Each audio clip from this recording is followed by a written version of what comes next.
حضرت عبادہ رضی اللہ عنہ کہتے ہیں کہ نبی اکرم صلی اللہ علیہ وسلم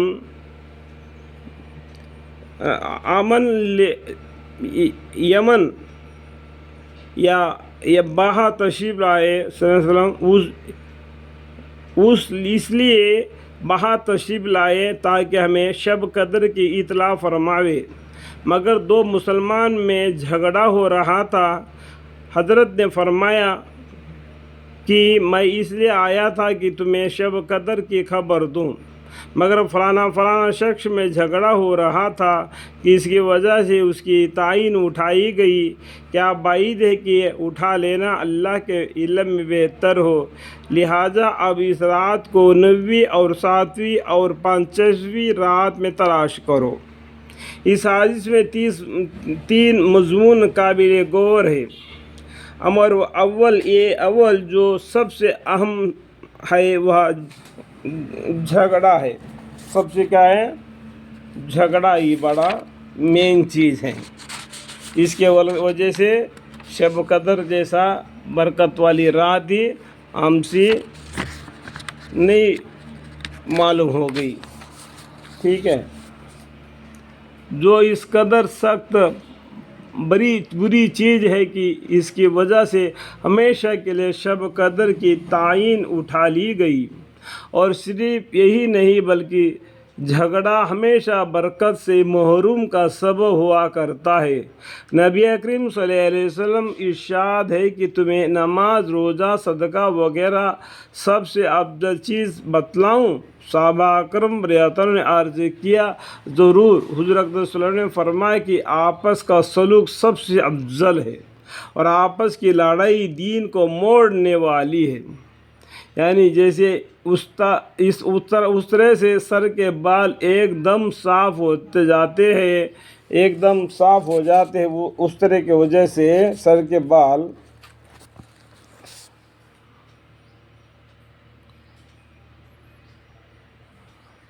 سب سے افضل چیز بتلاؤں؟ صحابہ اکرام رضی اللہ عنہ نے عرض کیا کہ ضرور۔ حضور اکرم صلی اللہ علیہ وسلم فرمائے کہ آپس کا سلوک سب سے افضل ہے، اور آپس کی لڑائی دین کو موڑنے والی ہے۔ یعنی جیسے اس طرح یعنی چاقو سے سر کے بال ایک دم صاف ہو جاتے ہیں، آپس کی لڑائی سے دین بھی اسی طرح صاف ہو جاتا ہے۔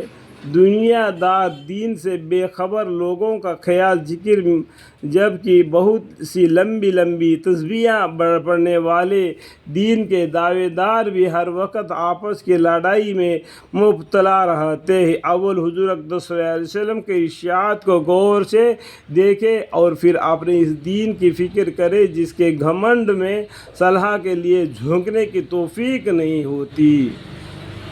اب فصل اول میں روزے کے آداب میں گزر چکا ہے کہ نبی اکرم صلی اللہ علیہ وسلم نے مسلمان کے آبرو ریزی کے بدترین گویز ترین سودا ارشاد فرمائے کہ لیکن ہم لوگ لڑائی کے زور میں نہ مسلمان کی آبرو کا پرواہ کرتے ہیں، نہ اللہ اور اس کے سچے رسول کا ارشادات کا خیال۔ خود اللہ جل جلالہ کا ارشاد ہے کہ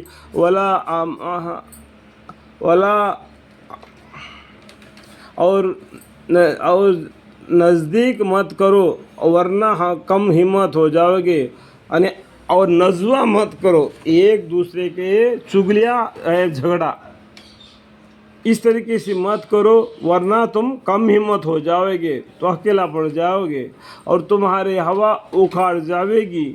آج وہ لوگ جو ہر وقت دوسرے کا اوقار گھٹانے کی فکر میں رہتے ہیں، تنہائی میں پیٹ کر غور کرے کہ خود وہ اپنے اوقار کو کتنا صدمہ پہنچا رہے ہیں، اور اپنی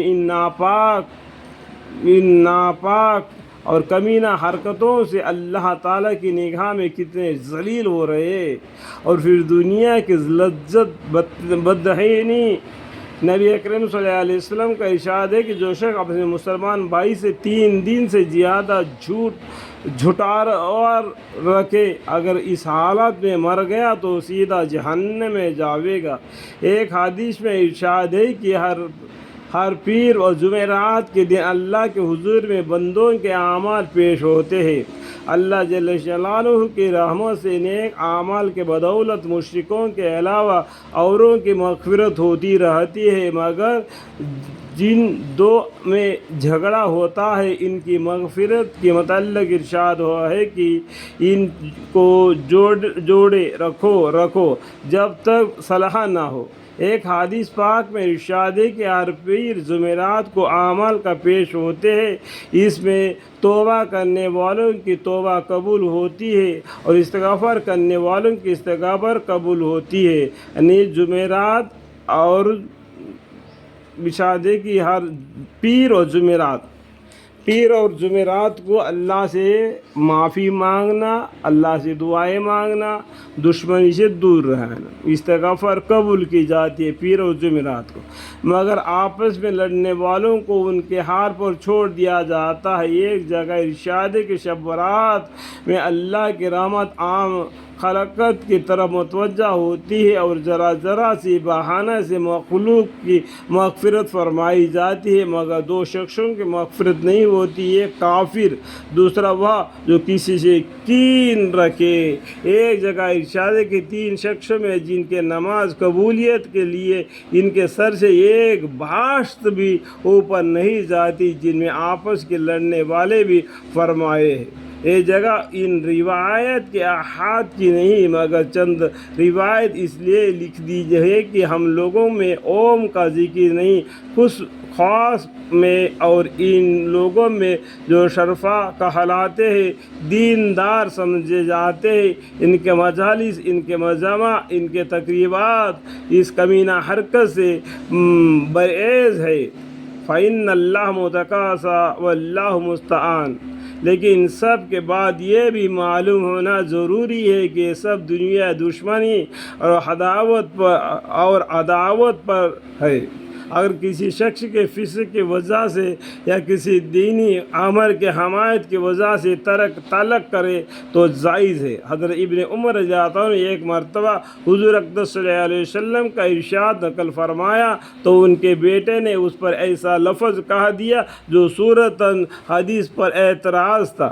حضرت ابن عمر رضی اللہ عنہ نے مرنے تک ان سے نہیں بولے۔ اور بھی اس قسم کے اوقات صحابہ اکرام رضی اللہ عنہم اجمعین کے ثابت ہے، لیکن اللہ تعالیٰ شانو دانا بینا ہے، قلوب کے مال کو اچھی طرح جاننے والے، یعنی دل کی بات کو بھی جاننے والے اللہ اس سے خوب واقف ہے کہ کون سا تعلق دین کے خاطر ہے اور کون سا اپنے وجاہت اور کثر شان اور بڑائی کی وجہ سے ہے۔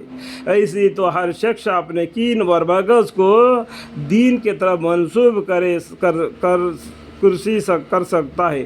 دوسرا امر جو حدیث بلا میں معلوم ہوتا ہے کہ وہ حکمت الہی کے سامنے رضا اور قبول و تسلیم ہے کہ باوجود اس کے کہ سب قدر کی تعین کا اٹھا جانا صورتاً بہت ہی بڑی خیر کا اٹھا جانا تھا، لیکن چونکہ اللہ کی طرف سے ہے کہ اس لیے حضور اقدس صلی اللہ علیہ وسلم کا ارشاد ہے کہ شاید ہمارے لیے یہی محتر ہو، نہایت عبرت اور غور کا مقام ہے۔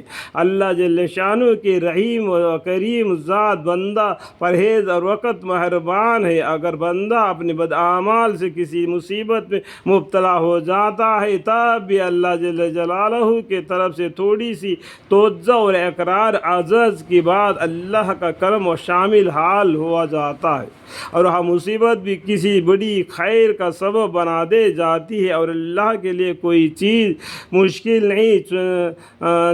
چنانچہ علماء نے اس کے اقفا میں بھی چند مسئلہ ارشاد فرمائی ہے۔ اول یہ کہ اگر تعین باقی رہتی تو بہت سے کوتاہی طبعاً ایسی ہوتی کہ اور راتوں کا اہتمام بالکل ترک کر دیتے، اور اس صورت موجودہ میں اس احتمال پر کہ آج ہی شاید شب قدر ہو، متعدد راتوں میں عبادت کی توفیق طلب والوں کے نصیب ہو جاتی ہے۔ دوسری یہ کہ بہت سے لوگوں ہے کہ معاصی کے بغیر ان سے رہائی نہیں جاتا۔ تعین کی صورت میں اگر باوجود معلوم ہونے کہ اس رات میں معاصیت کے ذریعات کی جاتی تو سخت اندیشہ ناک تھا۔ نبی کریم صلی اللہ علیہ وسلم ایک مرتبہ مسجد میں تشریف تشریف لائے کہ ایک صحابی رضی اللہ عنہ سو رہے تھے. آپ صلی اللہ علیہ وسلم نے حضرت علی رضی اللہ عنہ سے ارشاد فرمایا کہ ان کو جگا دو، یعنی جو سو رہے ہیں ان کو جگانے کے لیے حضرت علی رضی اللہ عنہ سے فرمائے تاکہ وضو کر لے. حضرت علی کرم اللہ تعالی علی کرم اللہ وجہ نے جگا تو دیا، مگر حضور صلی اللہ علیہ وسلم سے پوچھا کہ آپ صلی اللہ علیہ وسلم تو خیر کی طرف بہت تیزی سے چلنے والے ہیں، آپ نے خود کیوں نہیں جگا دیا؟ حضور صلی اللہ علیہ وسلم فرمایا کہ مبادا انکار کر بیٹھتا اور میری کہنے پر انکار کفر ہو جاتا، تیرے کہنے سے انکار کا پر کفر نہیں ہوگا. یعنی پیغمبر صلی اللہ علیہ وسلم خود ان کو جگا سکتے تھے، لیکن انہوں نے خود نہیں جگایا، بلکہ حضرت علی رضی اللہ عنہ سے کہہ دیا کہ وہ ان صحابی کو جگاؤ جو سو رہے. تو ان کو جگا تو دیے حضرت علی رضی اللہ عنہ نے. پھر بعد میں پوچھا کہ مجھے بتانے کی کیا ضرورت تھی کہ آپ ہی خود جگا سکتے تھے؟ تو پیغمبر صلی اللہ علیہ وسلم نے جواب دیا کہ اگر میں نے اس کو جگا دیتا، اگر وہ نہیں جاگتا تو وہ کفر کی بات ہو جاتی اور کچھ کہہ دیتا. اگر آپ جگا دیتے اور آپ کو کچھ کہہ دیتا تو اس کو کوئی اتنا اثر نہیں بنتا. اس لیے پیغمبر صلی اللہ علیہ وسلم نے اس کا بھی لحاظہ رکھا اور خود کا بھی لحاظہ رکھا. پیغمبر صلی اللہ علیہ وسلم ہمیشہ اپنی امت کی لحاظہ کرتے تھے. اللہ تعالی ہمیں اور آپ کو ان باتوں کو سمجھنے کے اور عمل کی توفیق عطا فرمائے. آمین.